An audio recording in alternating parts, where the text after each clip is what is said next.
안녕하십니까. 정통 경매 사례 분석, 경매 실무, 법률 전문성, 성실성 상위 1% 자부심으로 방송하는 정경사TV입니다. 정경사TV 분석 대상 경매 사건은 지역, 물건 종류, 최저가의 의미가 있는 게 아니고 구체적인 경매 사례에서 재경매, 유치권, 법정지상권 등 소위 특수한 분석 대상을 찾아 선정된 것이니 지역이나 물건 종류에 큰 의미를 두지 마시기 바랍니다. 첫 번째 사건, 서울중앙지법 2022 타경 10-7082 서울 관악구 신림동 1480-1 브라운캐슬 A동 502호 감정가 4억 300 사회 유차로 2023년 5월 10일 1억 7,100만원 낙찰 응찰자 1명 2023년 6월 26일 대금인합 2023년 12월 6일 최저가 6,800만원으로 진행됩니다. 강제금의 신청자는 영어 이니셜 HUG 허그인 주택 도시보증 공사고 청구 채권 금액은 4억 200만원입니다. 특별 매각 조건으로 재매각인 경우 입찰 보증금이 최저 매각 가격의 20%, 30%인 지역도 있으니 특별 매각 조건을 잘 살피시기 바랍니다. 말소기준권리 BNG 트레이딩 2018년 6월 4일 2억 5천만원 근저당 주택임차인 최모 보증금 3억 2,500 주민등록 전입 2018년 3월 23일 확정일자 2018년 3월 9일 배당신청 2022년 10월 6일 확정일자를 먼저 받았으나 후일자인 주민등록 전입일자 3월 23일 다음날 그러니까 3월 24일 0시에 대항력과 우선변제권이 인정됩니다. 대항력, 우선변제권, 배당신청 모두 유효합니다. 세입자가 보호받을 수 있는 세 가지 요소를 모두 갖췄는데 도대체 왜 대금 미납됐는지 궁금해서 하나하나 파헤쳐봅니다. 권리분석, 코스, 루틴, 즉 필수점검 사항을 순서대로 파헤쳐서 소중한 입찰대금 피해를 보는 일이 없도록 하셔야 합니다. 자산 증식과 투자를 목적으로 경매, 입찰에 참여해 거꾸로 재산 손실 보는 일은 없도록 권리분석을 차분하게 배워 실제 사건에 정확하게 적용할 수 있을 때까지 공부하시기 바랍니다. 임차인 대항력은 낙찰자에게 인수되는 경우 입찰 대금 외에 별도 부담되기 때문에 중요하고 말소기준 권리와 일자 비교를 해봐야 알 수 있고 당해세가 말소기준 권리보다 앞서는 경우 이 또한 별도 인수금액이 커져 문건 접수 내역도 검토해야 합니다. 집합건물, 등기부, 갑구, 월구 등기부 갑구에는 소유권과 관련된 사항이 기재되는데 말소기준권리 중 소유권과 연관된 권리가 있나 살펴야 합니다. 매매예약 가등기 없고 소유권 이전 금지 가처분 없습니다. 2020년 1월 16일 국세압류 관악세무서 등기부 일구에 압류보다 앞서는 근저당 배당 요구한 전세권 등이 없으면 압류가 말소기준권리로 될 수 있습니다.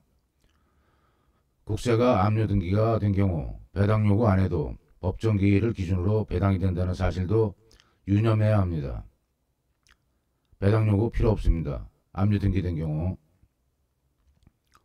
서류 접수 내역에 관악세무서는 교부 청구가 없어도 압류 등기가 있기 때문에 배당받습니다.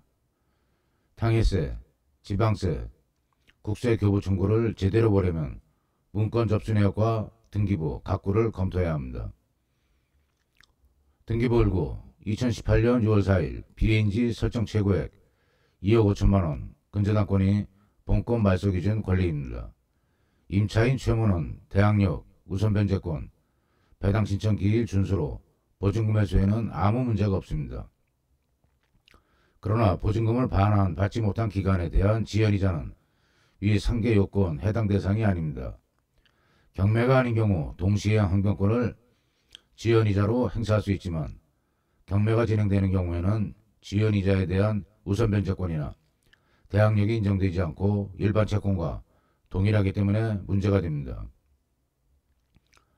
감정가 4억 물건에 대항력 있는 임차보증금이 3억 2,500만원인데 근저당권자가 2억 5천만원 대출을 해줄 리가 없고 대리점 물건 담보라고 추정되며 대금 미납한 낙찰자도 상호 뒤에 유사한 트레이딩이 들어갑니다. 관악구지역 최근 2개월 다세대 평균 낙찰가율은 61에서 65%입니다. 입찰자 입장에서는 감정가 4억 다세대 주택을 애누리 없이 임차보증금 3억 2,500만원을 다 지불해줘야 하기 때문에 한동안 유찰은 불가피할 것 같습니다. 감정가는 정확한 시세보다 감정에 대한 이의신청 등을 피하기 위해 조금은 여유있게 평가를 하기 때문에 임차보증금 3억 2,500만원이 급매, 나아가 경매 취득가격으로 합당해야 낙찰될 겁니다. 참고로 대금 미납 낙찰자 보증금은 배당금에 포함됩니다. 법원에 압수된다 해서 어디 가는 건 아닙니다. 남 빚 갚는데 들어갑니다.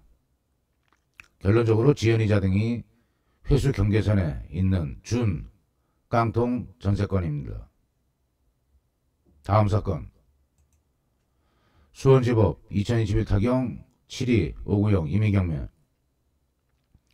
수원시 권성구 호매실동 1361 한양 수자인 파크원 107동 504호 건물 전용면적 29.47평 토지 21.7평 감정가 8억 2,300만원 2023년 2월 24일 3회 유찰 후 최저가 2억 8,200만원 진행해 단독 입찰 5억 3,600만원 낙찰 대금 미납 2023년 12월 6일 1억 9,800만원 감정가 24%에 진행됩니다.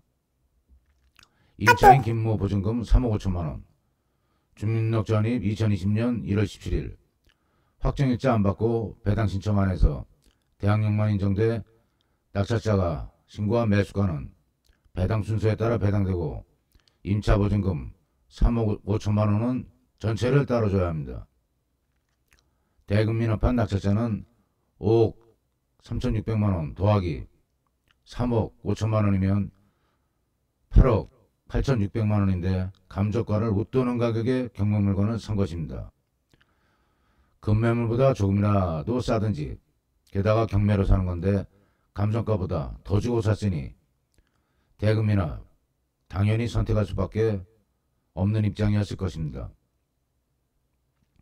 말소기준권리 2021년 1월 11일 OK저축은행 설정 최고액 2억 4,800만원입니다. 주민등록 전입으로 대항력만 인정된 임차인의 전입일은 2020년 1월 17일로 말소기준권리보다 1년 앞섭니다. 확정일자 안 받고 배당 신청도 안 해 낙찰자에게 보증금 전액이 인수됩니다. 등기부 갑구 을고 혹시 말소 안 되는 가처분, 가등기 살피기 위해 등기부 갑구 열람합니다. 가처분, 가등기는 없습니다. 2021년 3월 31일부터 신용보증기금에 4건의 가압류가 있습니다. 등기부 을고 말소기준권리 2021년 1월 11일 OK저축은행 설정 최고액 2억 4,800만원입니다. 신보가압류가 2달 정도 뒤져 말소기준권리가 되지 못했습니다. 말소 안 되는 권리가 있는지 말소기준권리가 뭔지 정확히 알아야 권리 분석이 가능합니다. 부동산 등기부 판독을 제대로 하려면 등장하는 법률 개념에 대한 정확한 이해 없이 해석이 불가능함에도 불구하고 권리 분석이라는 절차를 가벼이 여기려는 시도에 눈길조차 주시면 안됩니다. 대수롭지 않다고 흘려버린 게 대금 미납하고 재산 손실이라는 치명적인 결과를 초래할 수 있습니다. 재산 증식 목적으로 투자를 했다가 입찰보증금 남 빚 갚는데 보태주는 사람 되고 싶어 한 사람 있겠습니까? 혹시라도 대항력, 말소기준권리보다 배당에서 앞서는 당해세, 조세가 있나 알려면 뭐를 봐야 하죠? 두 가지를 봐야 합니다. 등기부 갑구에서 조세 압류나 가압류가 있는지 봐야 하고, 문건 접수내역에 국공공, 지자체 앞글자 공공, 교부충고가 있는지 봐야 합니다. 등기부 각부에 가압류 5건 있지만 조세는 없습니다. 문건 접수내역 2021년 1월 교부권자 수공공, 국공공이 있습니다. 임차인 대항력 발생한 2020년 1월 17일보다 1년여 후에 교부충고했지만 실제 배당 순위는 미주수입니다. 최고가 매수 신고 후에야 해당 경매 사건의 이해관계인으로 열람할 수 있는 경매 기록, 열람을 해야 조세의 법정 기일과 금액을 알 수 있습니다. 다행히 본건 최고가 매수 신고인은 기록 열람을 하고 매각 불허가 신청 후 입찰 보증금 반환 신청을 해 보증금 손실을 피한 것 같습니다. 권리분석 강의를 하며 거의 안 빠지고 강조한 게 최고가 매수 신고 매각 허가 결정일 전 기록 열람이었습니다. 매각 허가 결정나면 즉시 항고를 해야 하는데 입찰가 10% 보증금을 걸어야 하는 위험 부담이 있습니다. 이 사유가 있다면 매각 결정 전 불허가 신청을 하는 게 인용 가능성도 높고 부담이 없습니다. 그리고 소유자가 파산 신청한 기록이 있습니다. 근저당 채권으로 신청하는 임의경매는 별채권이 있어 경매가 파산으로 인해서 연기가 안되고 진행됩니다. 강제격리였으면 파산 선고 절차가 종료될 때까지 기일 연기될 수도 있습니다. 1, 2년 경과되는 경우도 눈에 띕니다. 별채권, 소유자 파산 신청, 조세 법정 기일 등 하나하나 설명하고 판례까지 참고하면 강의 내용 너무 길어져 군더더기 없이 설명하라 해도 이렇게 새로운 사항이 나타납니다. 권리 분석이 복잡하지 않다. 1분에 끝낼 수 있다. 이런 권리 분석을 경시하는 말이 얼마나 공허한 외침인지 아시기 바랍니다.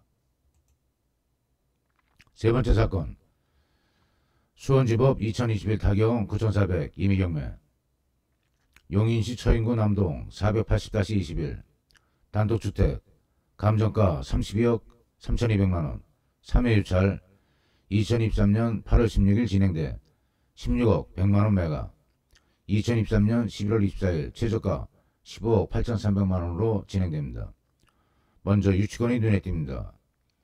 금호 1억 100만원, 해광 11억 6100만원, 신무 2억 1900만원, 합계 15억 여원 유치권 신고 있고 유찰로 채권 회수가 걱정되는 근저당 채권자의 유치권 배제 신청도 있습니다. 현황조사서 점유관계, 유치권자는 법원 직원이 현황조사차 현장 방문 시 유치권에 대한 공사와 점유 형태로 직접, 간접, 점유 보조 등의 사실이 현황조사서에 기재되는 게 유리합니다. 유치권 선행 조건인 경매 개시 이전부터 점유하고 있다는 사실 입증이 되기 때문입니다. 본건은 유치권자의 점유 사실이 법원 직원에 의해 확인되었습니다. 그리고 목록 9에서 16 대주권 미등기라고 기재되어 있습니다. 아파트 같은 공동주택 집합 건물이 아니기 때문에 대주권 미등기와 건축법상 사용 승인이 나지 않은 상태는 심각한 문제입니다. 토지 대금과 건축법상 문제는 별도로 해결해야 합니다. 토지 등기부 각구 을구 2019년 오모가 매매 및 교환으로 소유권 취득했고 2020년 6월 3일 유모 가압류, 2021년 3월 17일 소유권 처분금지 가처분 등기까지 있습니다. 가압류는 일자에 따라 말소기준과 말소기준 권리가 될 수 있고 가처분이 선순위면 말소 안 될 수도 있습니다. 등기부 을구 선순위 근저당권 설정일자 2019년 2월 8일 세와 새마을금고 12억 설정 최고액 등기가 말소기준 권리입니다. 등기부 각구 가처분은 후순위라 말소됩니다.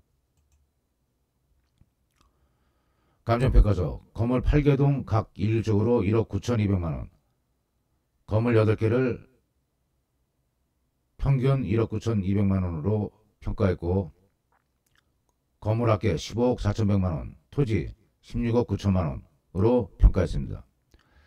대지권이 해결 안됐고 건축법상 사용 승인 안 된 건물, 바꿔 말하면 남의 땅에 있는 무허가 건물입니다. 이 물건은 공사를 하고 유치권 행사 중인 건축업자와 대립할 게 아니라 대지권 해결 비용, 건축법상 사용 승인 받기까지 추가 공사 비용 등을 알아내야 입찰가 외에 추가 부담이 얼마나 될지 가늠할 수 있을 것 같습니다.